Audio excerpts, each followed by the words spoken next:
pero nos vamos a concentrar en algo un poco más geológico y es una base de datos de muestras de roca que tenemos o que alguien tomó en campo y decidió tomar la siguiente información, en el cual acá simplemente ya se los escribí, en el cual simplemente estamos leyendo el archivo CSV que ustedes tienen y nuevamente el comando head para ver cuáles son los resultados o los contenidos y vamos a ver que tenemos unos valores de ubicación, dominio, tipo de roca, longitud, latitud y ahí en adelante todos los datos geoquímicos.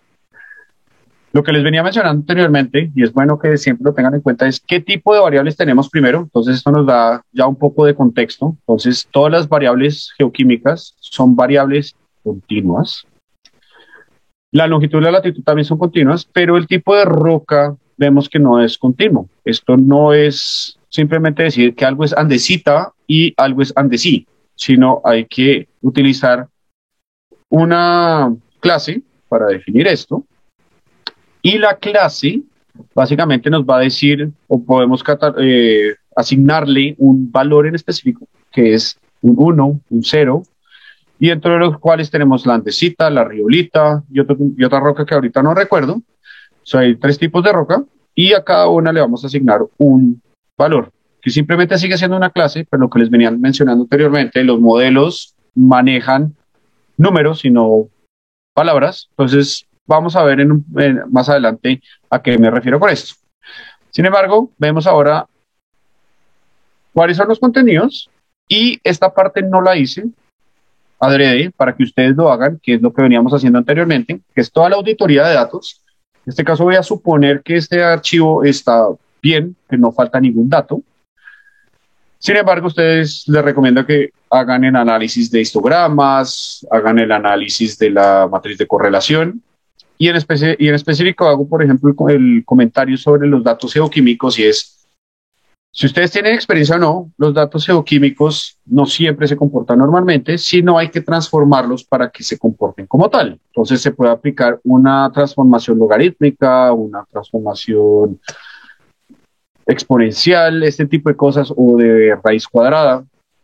Entonces, jueguen un poco con los datos y miren si pueden hacer algún tipo de transformación para beneficiar mi análisis. En este caso, no voy a hacer ningún cambio, como les dije, para que ustedes lo hagan. Simplemente voy a continuar. Entonces, una vez ya analizamos los datos, mis datos aleatorios, todo lo que se tomó, podemos determinar cuáles variables no son importantes. Entonces, recuerden cuál era el primer paso de nuestro flujo, nuestra Biblia, y es básicamente pasar de datos aleatorios a unos datos ya seleccionados, que sabemos que son los datos que me van a definir mi base o mi modelo. Entonces, aquí es donde les digo que empezamos a aplicar conocimiento. Conocimiento es, para mí, la longitud, la latitud, el dominio y la ubicación no son fundamentales para determinar si una roca es una riolita o una andesita. Lo que a mí me interesa es el contenido geoquímico. Por ejemplo, podríamos tener también algún valor de resistencia eléctrica o de magnetismo, pero en este caso nos vamos a limitar a lo que tenemos y con esto con el comando drop, simplemente voy a retirar estas columnas porque ya no me interesan y volvamos a ver cuáles son los contenidos que quedan, que básicamente es el tipo de roca, que está bien, y de ahí en adelante todos los valores geoquímicos para los elementos que hayamos analizado. ¿Qué podemos hacer adicional? Podemos determinar que hay ciertos valores que son irrelevantes, agregar más conocimiento, entonces, por ejemplo, saldríamos del, no sé, del circón, o del circonio, del rubidio, del zinc. Jueguen un poco ustedes con esto. Como no tienen contexto de dónde vienen estas rocas, entonces la idea es que empiecen a hacer un poco de análisis estadístico para tomar este tipo de decisiones. Idealmente, ustedes van a conocer de dónde vienen estas rocas para aplicar un poco de conocimiento geológico y decir cuáles son las variables que no me interesan y sacarlas de mi análisis. Esto me va a permitir manejar mis datos de mejor manera, lo que les venía diciendo anteriormente, retirar basura y agregar conocimiento para hacer nuestros análisis híbridos. Continuemos. Entonces, Lo que voy a hacer acá es lo que les venía mencionando anteriormente, y es, voy a convertir mis tipos de roca, que viene siendo andesita, riolita y la otra que ahorita no recuerdo, en códigos.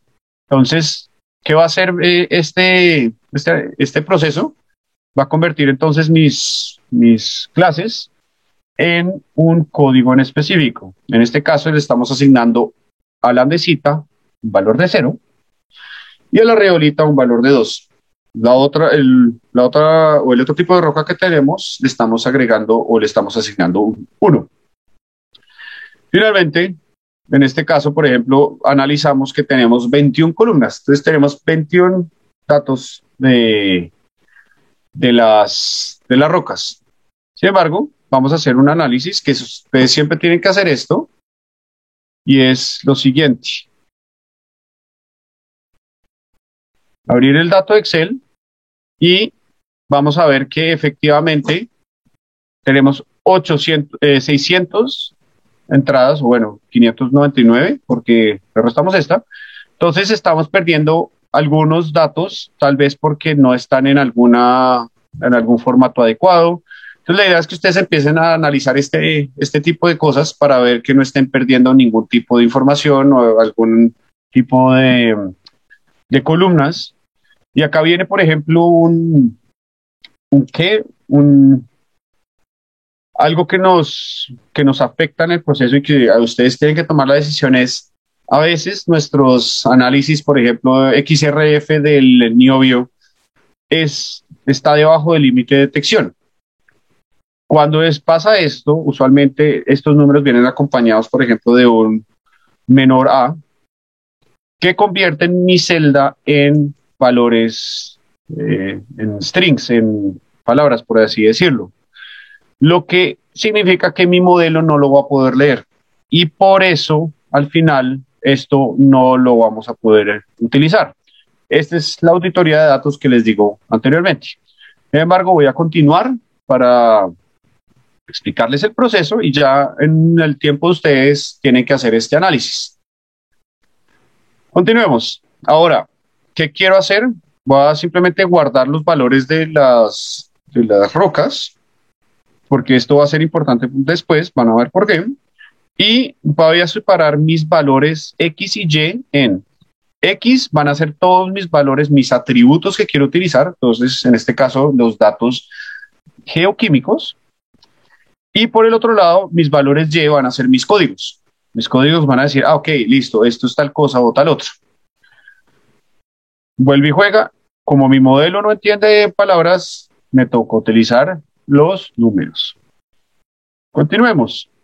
¿Se acuerda que aplicar el modelo simplemente requiere 2 líneas de código? Entonces acá volvemos a seleccionar entropía. Ustedes lo pueden cambiar al tipo de modelo, por ejemplo, Gini. Y finalmente vamos a hacer el fit de mi modelo a los nuevos datos que analizamos.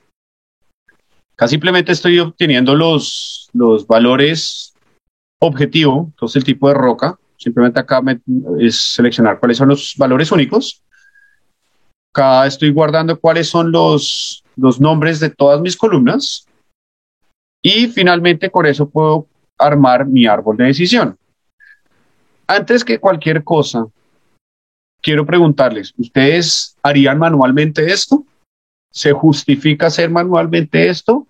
¿O realmente podemos dejar esto que lo haga un computador cuando ustedes están haciendo este proceso de control enter para ejecutar cada celda?